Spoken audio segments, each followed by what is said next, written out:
Alright, so now that we did the cavities and the crevices, we're just going to do a little bit of coloring on the opposite end, so outside of those. So let's make our way back over to masking, and I want to do a little bit more mask by cavity first.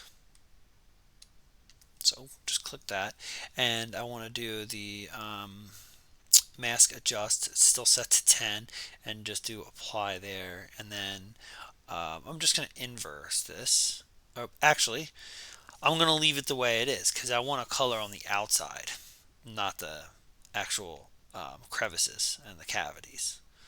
So let's just quick turn that off, and I'm just going to select like a lighter color because I was looking at our crab and we're starting to get, although I do have another crab here that I wanted to show, and I think I'm gonna do bits of bright red and orange and dark purple like this guy as well. I kind of want to do a mixture of the two, but I think on the sides of his face I wanted to lighten it up a bit.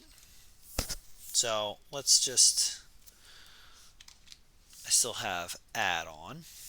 Let's turn that off. I just kind of wanted to do a couple lighter areas here.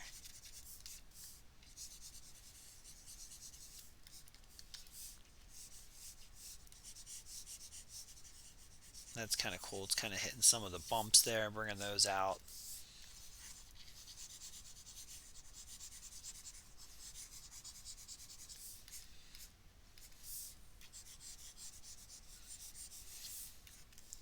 Let's just solo this so we're only seeing the face. And yeah, I mean, I'm kind of liking the way that looks. I wanted to do a little bit more white down here. It was just looking a little, yeah, there you go. Just kind of get that a little bit whiter.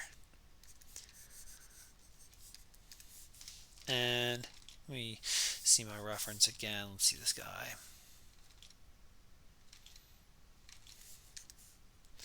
Maybe in here could be a little bit whiter as well. I didn't like the way that sprayed, so I'm just going to undo. Sometimes they'll spray a little funny, and so you want to keep your eye on that if they look like they're stretching or something.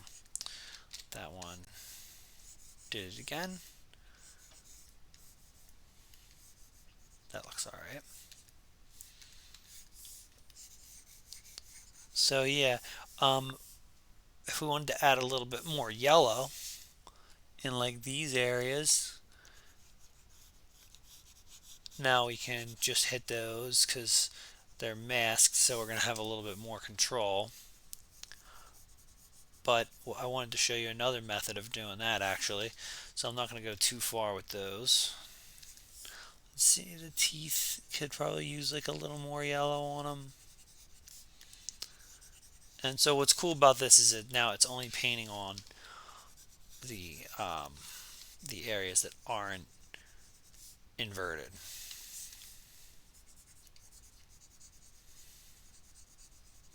Which is the crevices and stuff, so they stay dark while we can paint lights. Let's do a little bit of the pink color, bring that back a little bit more pink.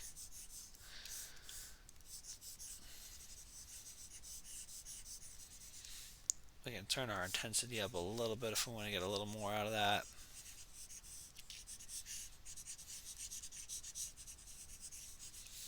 So let's do a zoom out, see where we're at.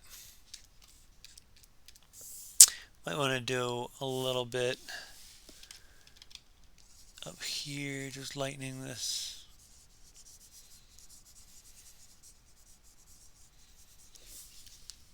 But overall, that's looking pretty cool. We might want to add a little bit more saturated areas to the tips of these. I want those to be nice and red. But I don't like the way that's sprayed, so I'm going to step back there for a second.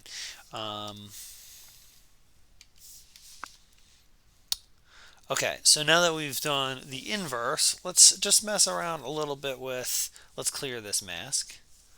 And let's mess around a little bit with mask by peaks and valleys. So let's just see what these masks look like. Let's go ahead and click it. So now it's masking peaks and valleys. It's doing both. So we are getting some of the deep areas, and we're also, which would actually be cool for adding a little bit more shadow in there. So let's actually use that real quick. Well, let's clear this and try to shrink that a little. Well, let's see what happens if we just do shrink.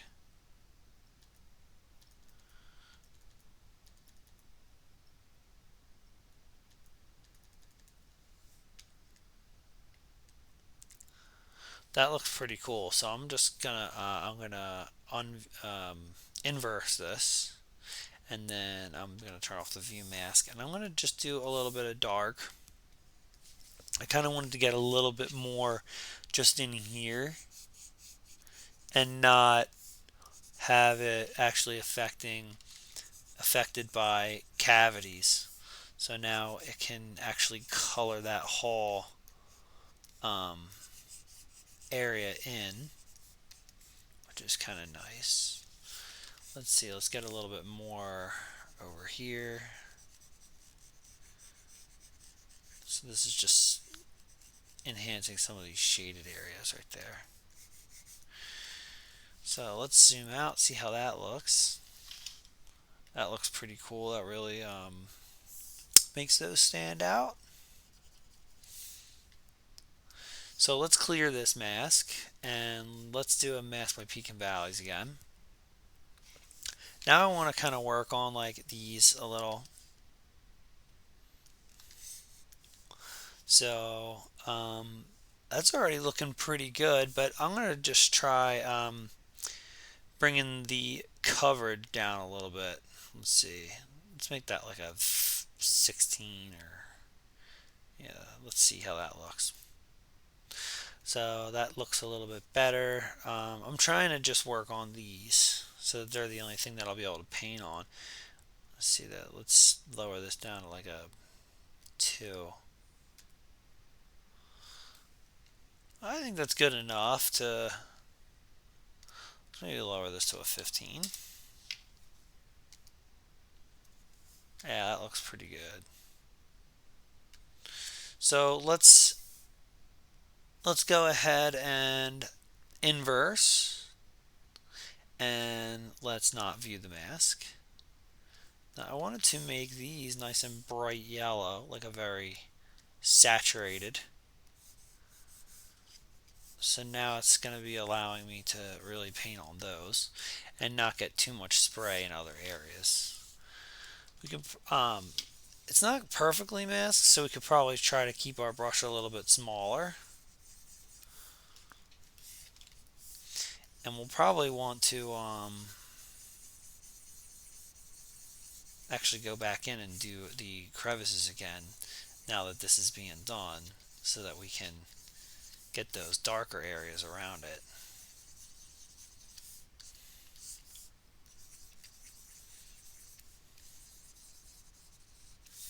So I'll zoom out, see how that looks, and that's pretty cool. It's like really really looks pretty neat.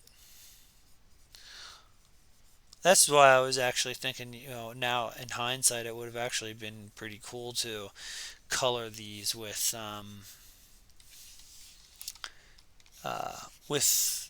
Z-add turned on, because then we would have been able to just paint these right on. Maybe we'll do a couple like that, so we can get the idea. Play around with that lazy step again, but it's working pretty well.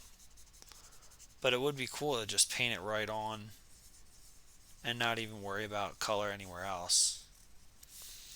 Let's zoom back out, see how that looks.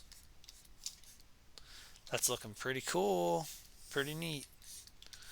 So yeah, maybe we could add a little bit more of these bumps like in here, um,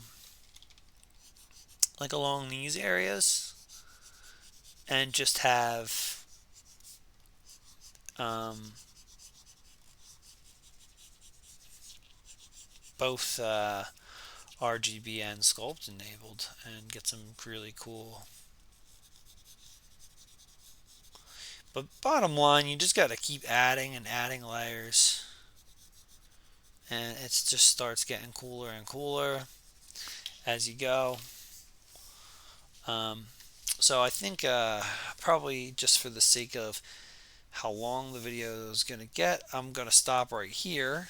And in the next video, maybe I'll show just adding some of the some more bumps and stuff with combining Z add and RGB.